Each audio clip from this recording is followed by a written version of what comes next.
بسم الله الرحمن الرحيم والنجم إذا هوى ما ضل صاحبكم وما غوى وما ينطق عن الهوى إن هو إلا وحي يوحى علمه شديد القوى ذو مرة فاستوى وهو بالأفق الأعلى ثم دنا فتدلى فكان قاب قوسين أو أدنى فأوحى إلى عبده ما أوحى ما كذب الفؤاد ما رأى أفتمارونه على ما يرى ولقد رآه نزلة أخرى عند سدرة المنتهى عندها جنة المأوى إذ يغشى السدرة ما يغشى ما زاغ البصر وما طغى لقد رأى من آيات ربه الكبرى أفرأيتم اللات والعزى ومناة الثالثة الأخرى ألكم الذكر وله الأنثى تلك إذا قسمة ضيزى إن هي إلا أسماء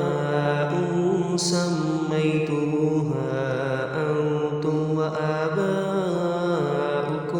ما أنزل الله بها من سلطان إن يتبعون إلا الظن وما تهوى الأنفس ولقد جاءهم من ربهم الهدى أم للإنسان ما تمنى فلله الآخرة والأولى وكم من ملك في السماوات لا تغني شفاعتهم شيئا إلا من بعد أن يأذن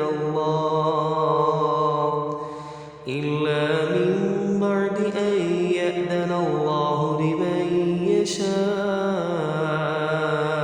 ويرضى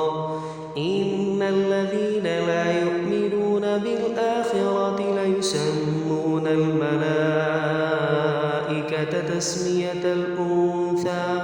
وما لهم به من علم إن يتبعون إلا الظن وإن الظن لا يغني من الحق شيئا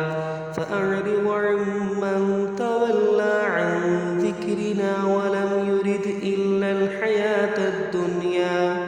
ذلك مبلغهم من العلم إن ربك هو أعلم بمن ضل عن سبيله وهو أعلم بمن اهتدى ولله ما في السماوات وما في الأرض ليجزي الذين أساءوا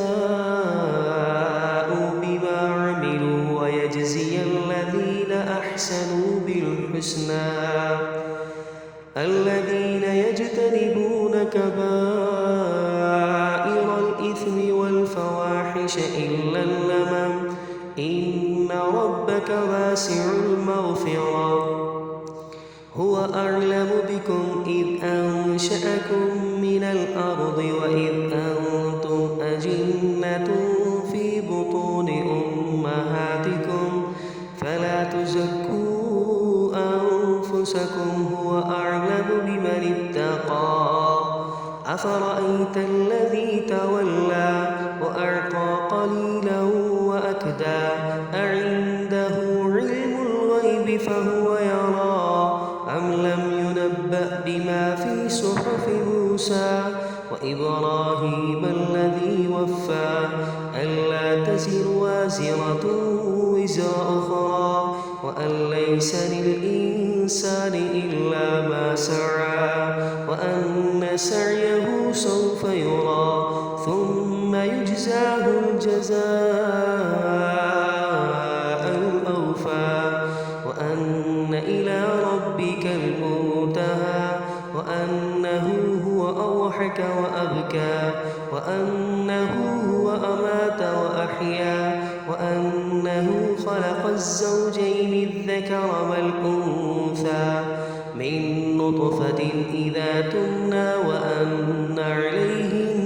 النشأة الأخرى وأنه هو أغنى وأقنى وأنه هو رب الشعرى وأنه أهلك عادا الأولى وثمود فما أبقى وقوم نوح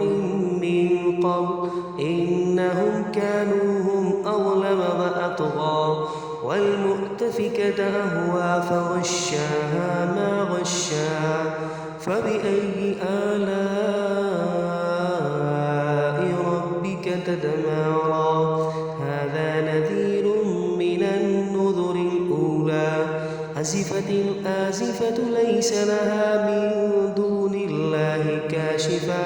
أفمن هذا الحديث تعجبون وتضحكون ولا تبكون